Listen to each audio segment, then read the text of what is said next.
Bom dia, boa tarde, boa noite, pessoal. Dando sequência às nossas aulas de linguística textual, hoje vamos falar sobre a dinâmica dos tempos verbais nos textos e os efeitos de sentido decorrentes da articulação, tempo e modo e atitude comunicativa, né? A gente vai, no caso, vai dar sequência, né, à parte 2 da nossa aula de semântica dos tempos e modos verbais nas articulações textuais. Pessoal, quando a gente fala, né, em estudo de verbos, logo vem na nossa mente a conjugação dos verbos, a distribuição em três grandes grupos, né, os terminados em AR, que vão pertencer à primeira conjugação, os terminados em ER, que vão pertencer à segunda conjugação, e os terminados em IR, pertencentes à terceira conjugação. Isso é algo muito comum, né, nas escolas, nos cursos e etc. Mas é importante, obviamente, né, também, assim como não só conjugar, mas também saber respeitar o modo e o tempo em que deve ser conjugado, as pessoas também, né? Mas isso não é o suficiente, tá? Então, vamos entender aqui os tempos verbais no texto. A gente vai articular a classificação dos tempos verbais ao texto, fazendo um exame de acordo com três características que fazem parte ali do sistema temporal, que são a atitude comunicativa, a perspectiva e o relevo. Tá?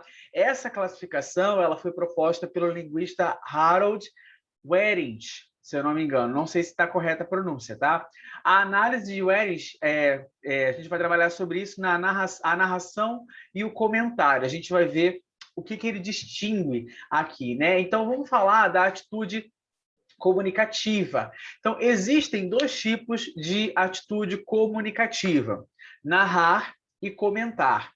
Cada língua tem seus tempos verbais próprios para assimilar a atitude comunicativa.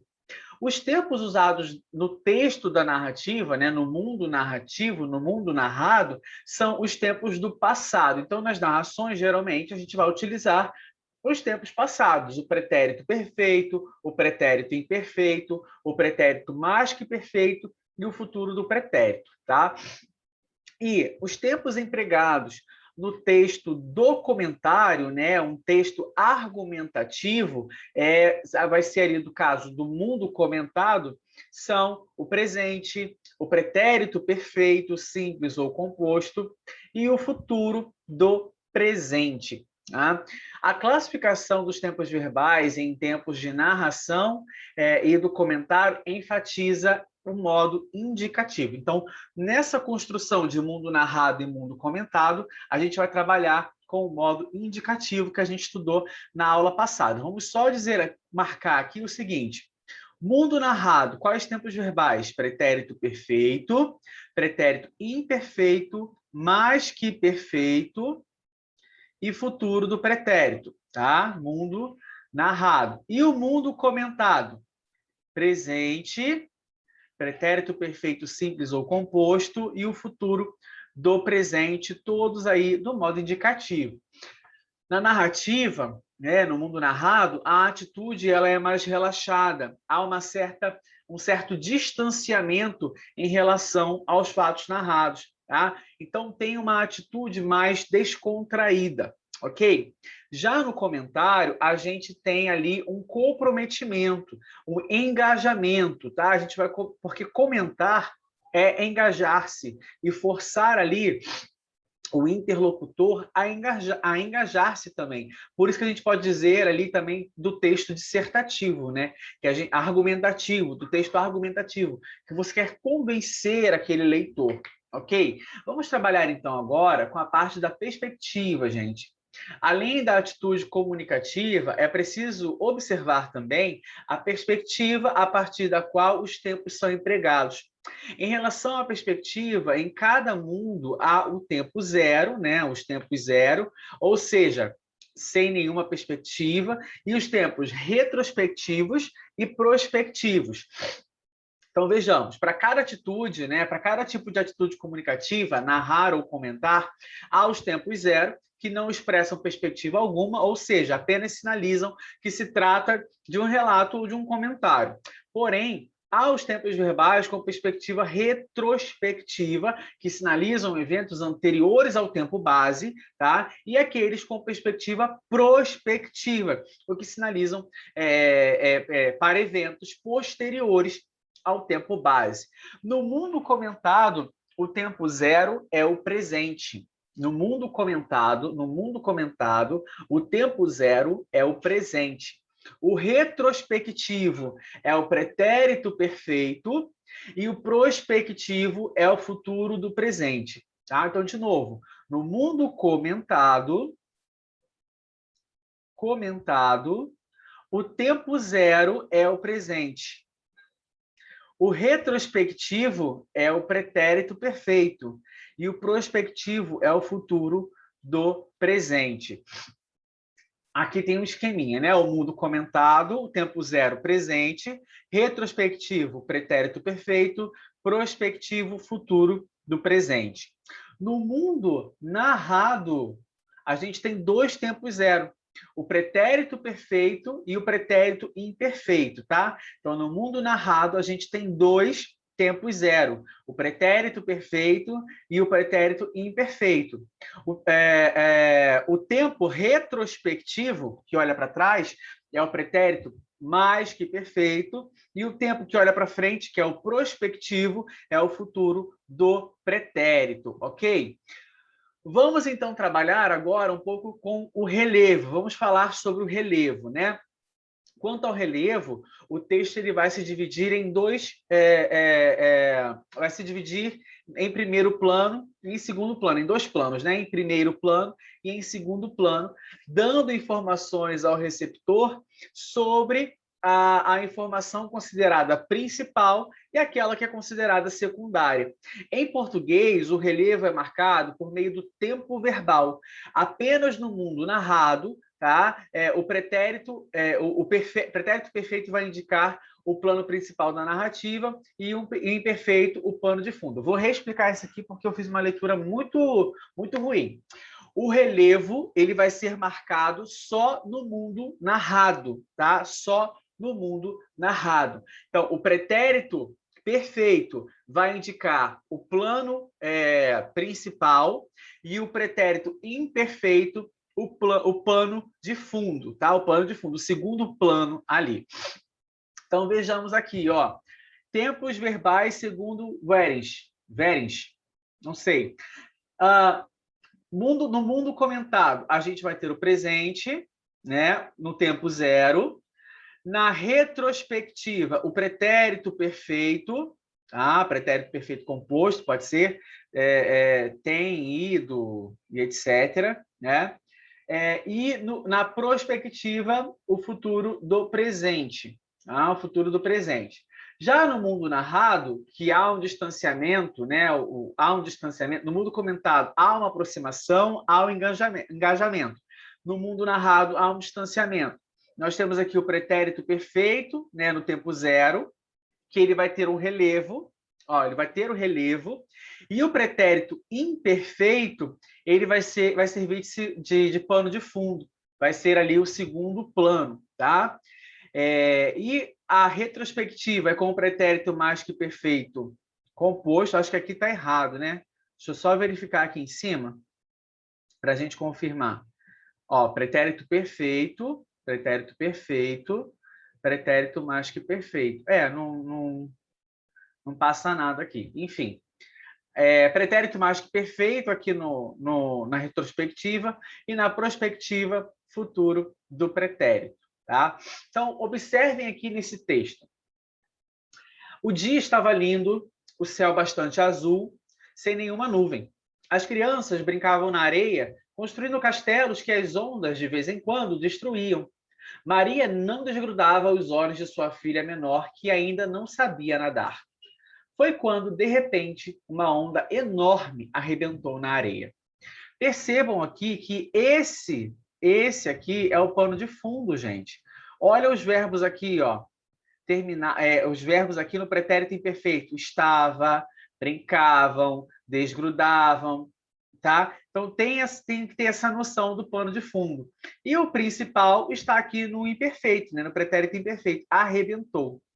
arrebentou. No pretérito perfeito, a onda arrebentou. Ok? Bom, vamos ver aqui então, né, esse texto para a gente fazer um exercício aqui rapidamente. Proposta de Ibsen faz Rio cair de primeiro para 22º no recebimento de royalties. Escolhidos pela Câmara como parâmetros para a divisão das atuais e futuras receitas governamentais com o petróleo, os fundos de participação dos estados, FPE, e dos municípios, FPM, estão sendo questionados pelo Supremo Tribunal Federal e pelo Tribunal de Contas da União, TCU. Nos últimos meses, as duas instituições consideraram arbitrárias as regras em vigor de distribuição desses recursos públicos e determinaram sua correção. É com base nessa questionada metodologia dos fundos que a arrecadação do Estado do Rio desabará cerca de 5 bilhões e de seus municípios cerca de 2 bilhões se a emenda Ibsen entrar em vigor.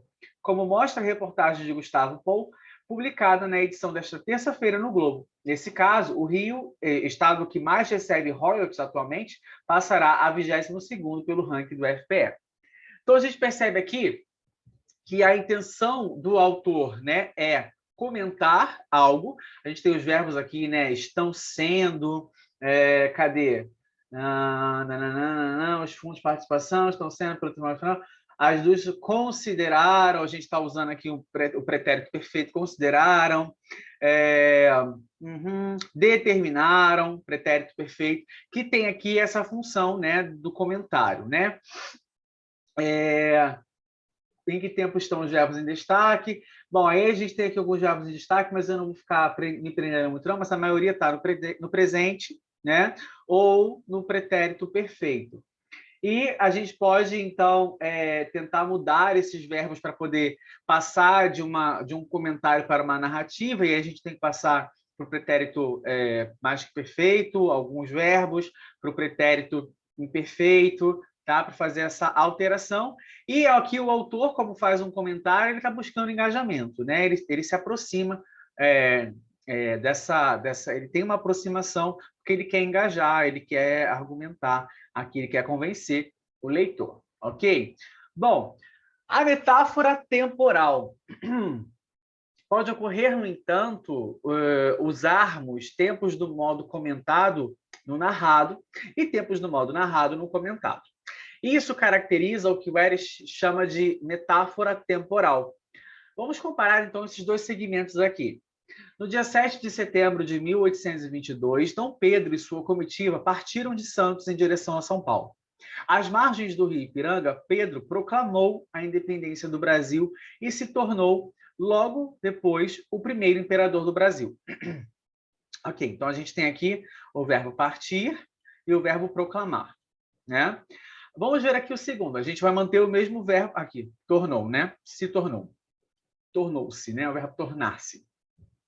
No dia 7 de setembro de 1822, Dom Pedro e sua comitiva partem, então está no presente, de Santos em direção a São Paulo. Às margens do rio Ipiranga, Pedro proclama a independência da República e se tornará logo depois o primeiro imperador. Perceba que aqui eu estou utilizando os verbos do presente e o verbo no futuro do presente. Tá? Não há aqui, entre um e outro, uma diferença no propósito da informação. Tá? As duas versões desse texto narrativo mantêm o mesmo propósito de comunicação. Ou seja, o que vai mudar aqui é a atitude ilocucional, tá? O que vai permitir, o que muda aqui é a nossa percepção de identificar o objetivo do texto, tá? Ou a estilística, na verdade. Né? Então, a gente chama que essa segunda versão é um presente histórico. Acontece quando a gente usa o verbo no presente do indicativo, porém, para enfatizar casos do passado, tá? Como se estivessem acontecendo no momento da fala. Então, eu utilizo esse presente histórico quando eu quero enfatizar o que já aconteceu, mas tentando mostrar como se acontecesse agora. Por isso, Pedro parte de São Paulo, ele proclama a independência, ele se torna o primeiro imperador. No texto 1, a gente tem uma narrativa com tempos do mundo narrado, né? O normal. Já no texto 2, né? No número 2, continua numa narrativa, mas a gente utiliza aqui os tempos do mundo comentado, tá? O uso dos tempos do mundo comentado, né, no caso presente do indicativo, no mundo narrado, provoca uma atitude de maior engajamento, aproxima os fatos, né, como se a gente estivesse fazendo ali um zoom, né, aumentando, portanto, a tensão narrativa, tá? Para aproximar mais ali o nosso ouvinte, o nosso leitor. Vamos então ver aqui o que ocorre com a metáfora temporal no inverso, né? Quando eu vou empregar, então, os tempos do mundo narrado no mundo comentado. Perceba, o governo tem obrigação de diminuir os gastos com as viagens ao exterior e com a propaganda partidária. Isso aí é o normal, né? Presente e tudo mais. Agora, vamos ver quando eu coloco os tempos do mundo narrado. O governo teria, por obrigação, diminuir os gastos com as viagens ao exterior e com a propaganda partidária. A gente percebe que nesse número 3 é algo mais incisivo, né? O governo tem essa obrigação. No número 4 é algo um pouco mais polido, né? Algo um pouco mais brando, né? Digamos assim. Na linguagem oral, a gente faz muito uso do tempo passado em situações que são do presente, né? Então, a gente usa algumas coisas, uma forma de dizer mais polida. A gente chama isso de modalização, tá? Modalização. Se você tem alguma dúvida sobre modalização, na playlist de português instrumental a gente explica sobre isso, tá? Além da utilização de tempos do mundo narrado, no mundo comentado, há outras formas de se modalizar um texto, né? Tornando ele menos autoritário, utilizando ali, por exemplo, advérbios modalizadores, predicados cristalizados, auxiliares modais, tá? E verbos de atitude proporcional. Então, por exemplo, eu posso usar provavelmente, possivelmente, é preciso, é provável, poder, né? Eu duvido, eu creio, tá? Então, a gente pode utilizar essas formas para poder deixar a nossa fala um pouco mais branda, sem parecer que é algo autoritário. Ok? Bom, vamos concluir então a nossa aula de hoje, né, dizendo o seguinte: a escolha dos tempos verbais nem sempre é isenta, a escolha dos tempos verbais nem sempre é isenta de intenções. Ao optar por determinados tempos e modos verbais, o autor do texto pode demonstrar um maior envolvimento, né, com aquilo que anuncia, né? Então a gente está usando ali uma linguagem, um mundo comentado, né? Ou o autor pode demonstrar ali um distanciamento para não se comprometer, né, com a informação que apresenta. E a gente está falando do mundo narrado. Além disso, muitas vezes, podemos empregar os modos e tempos de verbos para veicular estratégias de polidez na interação com os nossos interlocutores, né? Então, a gente utiliza essa estratégia de modalização para abrandar o que a gente gostaria de falar. Eu espero que vocês tenham gostado, eu espero que vocês tenham aprendido e entendido. Clica aí no gostei, se inscreve no canal se você ainda não está inscrito ou inscrita, chama mais gente para cá. Um beijo, fica com Deus e até o nosso próximo encontro. Tchau!